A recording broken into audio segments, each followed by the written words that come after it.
السلام عليكم. كل سنة وانتم طيبين. النهاردة انا هعمل مكرونة انا معايا هنا لحمة مفرومة، دي هعصجها، ومعايا كمان لحمة هنا، دي انا هعملها كباب حلة، ودي هعملها لحمة مشوحة منها، فيها مش هحط عليها اي اضافات ولا اي سمنة ولا اي دهون، هي فيها دهونها. وعندي التوابل بتاعت اللحمة كلها، عندي شوية قرفة، شوية جنزبيل، فلفل اسود، توابل اللحمة، وورق لورا. الملح بيتحط في اخر اللحمة خالص لما بتخش في السوا. ومعايا هنا حتة الدهنة دي هحطها برضو على كباب الحلة. يلا نشوف هنعمل ايه. انا عندي الحلة هنا سخنت قوي كمان. بسم الله. احط اللحمة كده من غير اي دهنة فيها، واخليها لغاية ما تلون، واقلبها، وبعدين اسقيها حبة حبة المية المغلية، متحطلهاش مية باردة، واسيبها على نار هادية تستوي.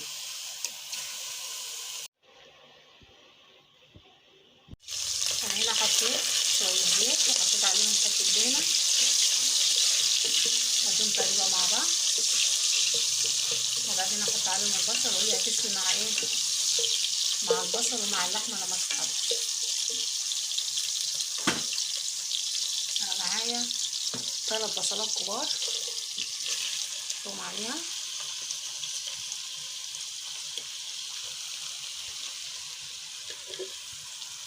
المنظر ده. هدبلها حاجة بسيطة، ما بحمرهاش، لان هي بتحمر مع اللحمة وبتدوب خالص مع اللحمة. انا كده هسيبها بقى ايه تتشوح.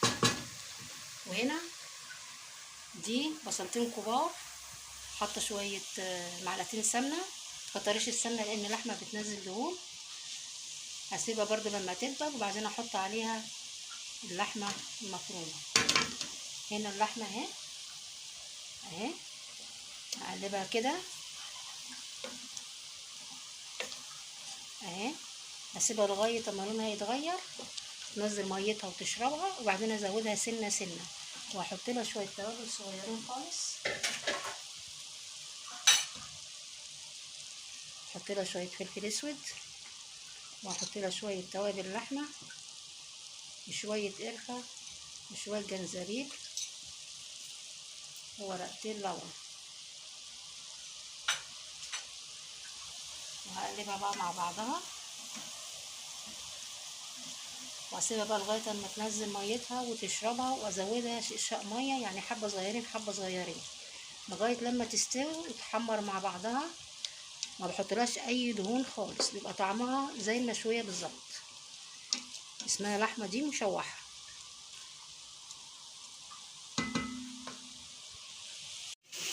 هنا البصله اهي دبلت، انا ما بحمرهاش.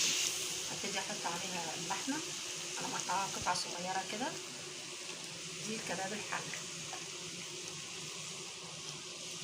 واخليها تتقلب مع بعضها، تشرب من بعضها مع التوابل، مع شويه توابل كده، واهدي عليها النار، ولو عايزه برضو ميه ازودها حبه حبه.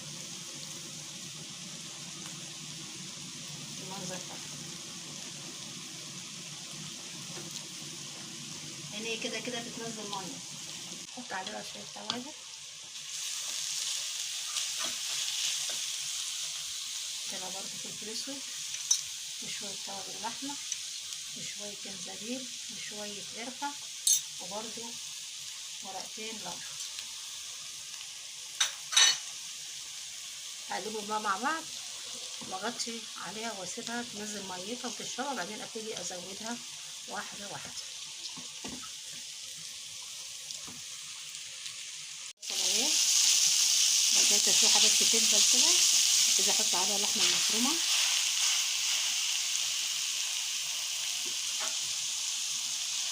ده كيلو لحمه مفرومه،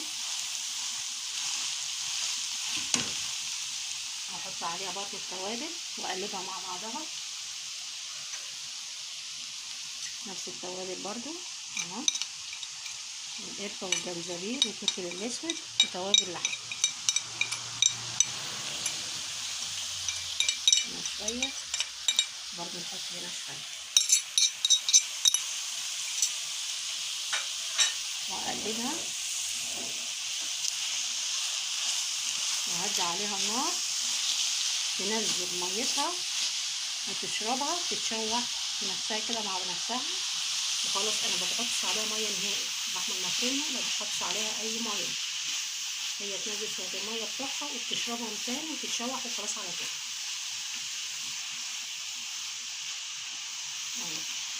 عايزه انت تزودي بصل اكتر من كده زودي، عايزه تحطي فلفل تحطي فلفل الوان، فلفل اخضر حامي، فلفل عادي براحتك.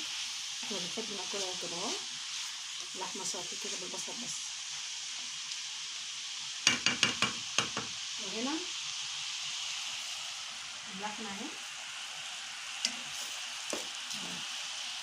اشرب بس حبه الميه اللي هي نزلتهم دي، وازود عليها شويه شويه ميه مغليه اهي، اسيبها بقى مع نفسها وهدي عليها النار لغايه ما تستوي خالص، تشرب حبه الميه اللي تحتهم كمان وبعدين ازودها.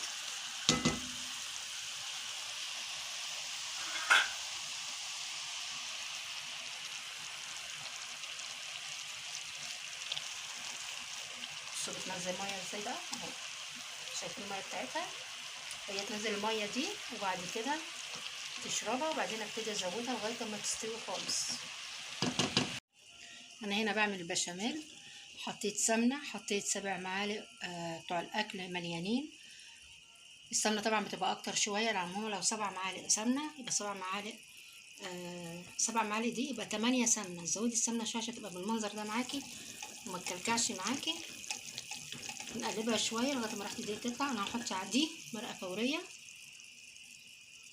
مكعبين مرق وشويه ملح، ذره ملح عشان حاطه مكعب مرق، وشويه فلفل اسود عشان يذوبوا معاهم وهم ايه ودي بيتحمر. حاطه مكعبين مرق وحاطه شويه فلفل اسود صغيرين عشان ما ينمقوش البشاميل، وشعره ملح صغيره بس لغايه اما ايه ادوق.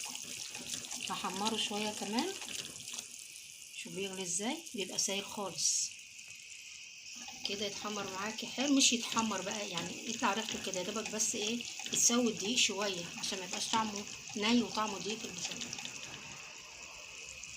انا عندي هنا ده كيلو لبن، حاطه عليه شوربه وحاطه بس هو لبن وشوربه. احطهم عليهم بقى، بسم الله الرحمن الرحيم، وهقلب باستمرار لغايه ما يبتدي يتقل معايا. هقلبه بقى ولما يتعمل هوريهولكم. هتكرر الحله اهو، بصوا الميه دي كلها لسه بتاعته، انا ما حطيتش عليه ولا نقطه ميه لسه، هو يشرب الميه دي كلها، ممكن يستوي على ميته هو. اللحمه المشوحه بنزود عليها حبه حبه برضو. انا مهديه عليه النار وهغطيه لغايه ما يشرب ميته، لو عايزه شويه ميه حط لها ميه مغليه حبه صغيرين. وهنا دي اللي بتتشوح اهي اهي، البشاميل اهو ابتدى يتقل اهو بالمنظر ده، ما تقلوش قوي لان هو بيتركن بيتقل اهو بقى ما يغلي كده من الجوانب كده وبتشويه بقبق كده يعمل فقاقيع، يبقى كده خلاص ايه هو استوى. ودايما ايدك فيه وقلبيه على طول عشان ما ايه ما لا يكلكع منك ولا يلزق منك اهو بالمنظر ده. هسيبه بقى لغايه ما يبقبق وبعدين اطفي عليه يكون استوى. وانا عندي هنا المكرونه كمان اهي بسلقها عشان اعمل البشاميل اهو، شايفينه بيعمل ازاي، هو كده خلاص استوى، ده سمكه كده اهو. هطفي عليه بقى. انا كده سلقت المكرونه، هحط عليها كبشتين كبار كده بشاميل. البشاميل ده بيساعدها ان هي لما بتيجي تبرد بتقطع قطعه واحده كده. وهحط كمان في الصينيه من تحت بسم الله برضو كبشتين، ما بتخليهاش تلزق، احسن من السمنه والزيت والحاجات اللي بتتحط في القعر دي اهو كده. دي ما بتخليهاش تلزق خالص، بتطلع برضو بخرطتها.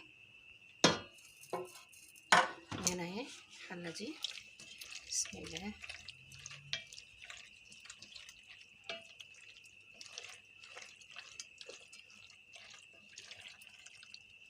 المنظر ده كده. هحط نصها بقى في الصينيه واحط اللحمه وبعدين احط النص التاني.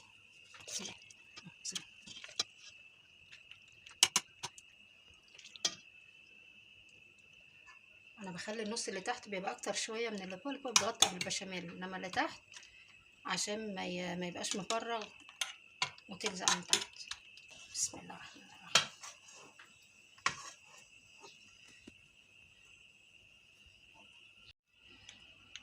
انا كده حطيت اللحمه اوزعها واجيب حبه تاني.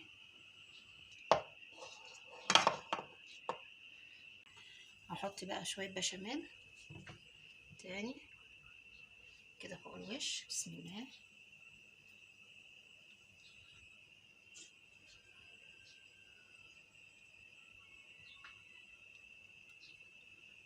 واحط عليها برضو مكرونه. بسم الله الرحمن الرحيم كده.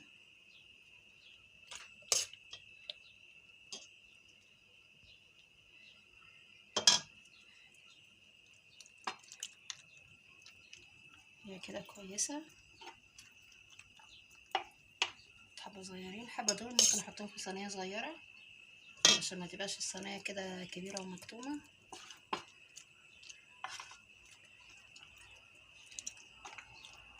هحط بقى عليها البشاميل.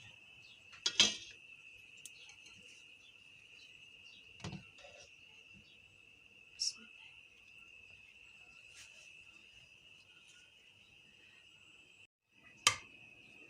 انا هنا كسرت بيضتين على البشاميل، انا 6 حبه، واحط عليهم شويه فلفل اسود كده واضربهم واحطهم فوق البشاميل التاني فوق الوش. دي بيخلي الصينيه لونها حلو وشكلها حلو، بتدي طعم.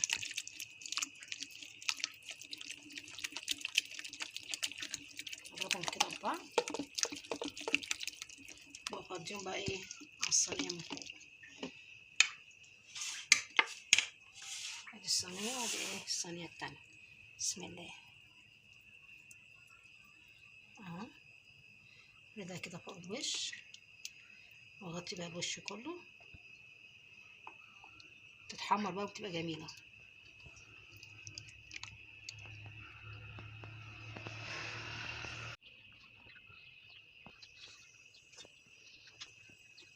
انا هنا هعمل الجلاش. انا دهنت الصينيه كلها سمنه كده وهحط ورقتين ورقتين. بسم الله الرحمن الرحيم اهو. بسم الله بالمنظر ده. وهعمل من كل ورقتين هحط سمنه لغايه اما اجي للنص وهحط الخلطه بتاعتي هوريها لكم انا عامله فيها ايه.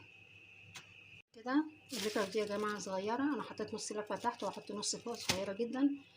الطبقه دي اللي هحط عليها اللحمه انا مش هحط عليها سمنه، انا حاطه هنا لحمه مفرومه وجبنه رومي وموتزاريلا وزيتون فرماهم في الكبه، وده فلفل الوان كان عندي في الفريزر برضو فرمته في الكبه.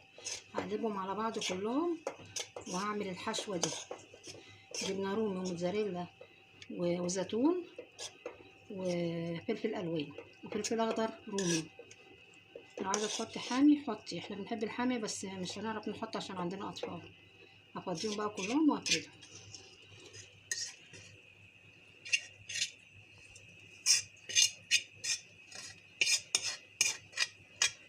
بالمنظر ده كده، وبعدين ارجع احط الطبقات تاني هي وفي الاخر اقطعها ونشوف هنعمل ايه تاني. الحشو اهي. على فكره انا مش حاطه لحمه مفرومه كتير، انا حاطه بتاع ربع كيلو بس، يمكن اقل كمان، عشان الحشو انا حاطه فيها حاجات تانية فمش محتاجه فيها لحمه كتير يعني. هبتدي احط بقى الورق واعمله طبقات تاني. خلاص اهي حطيت عليها السمنه اخر طبقه وقطعتها، وهبتدي احط عليها بقى البيضه. ادي البيضه دي انا حاطه عليها ذره ملح، مش هكتر ملح طبعا عشان في هنا زيتون وفي جبنه رومي. وحطيت بيضايه وحطيت هنا كوبايه لبن وعليها نص معلقه صغيره بيكنج باودر. بسم الله الرحمن الرحيم. احطه كده اقلبه بقى كده على بعض وهسقي بيه الجلاش بتاعي. اضربه كده كويس عشان البيض ايه ما يجمدش كده ويستوي وهو في النار. لازم نضربه كويس كده ويكون سايل خالص اهو. بسم الله الرحمن الرحيم. المنظر ده كده. انا بقى ايه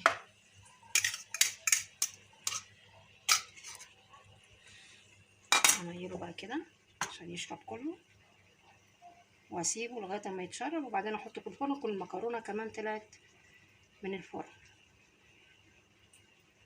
الحروف دي ننزلها كده بالشوكه عشان ما تنشفش وتتحرق مننا. كل الحروف كده نحط عليها كده، نبتدي ننزلها كده.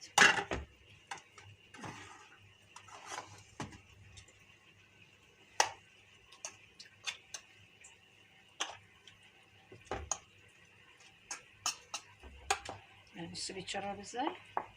هسيبه بقى لغايه لما يتشرب خالص، وبعدين احطه في الفرن واوريكم في الاخر. اهي ادي اللحمه المشوحه اهي، بصوا شربت الميه بتاعتها خلاص واستوت. انا زودتها حبه بحبه لغايه ما استوت خالص. ودي كباب الحله اهي برضو استوت خالص. وبصي البصله بقى مش باينه خالص ازاي. بالهنا والشفا.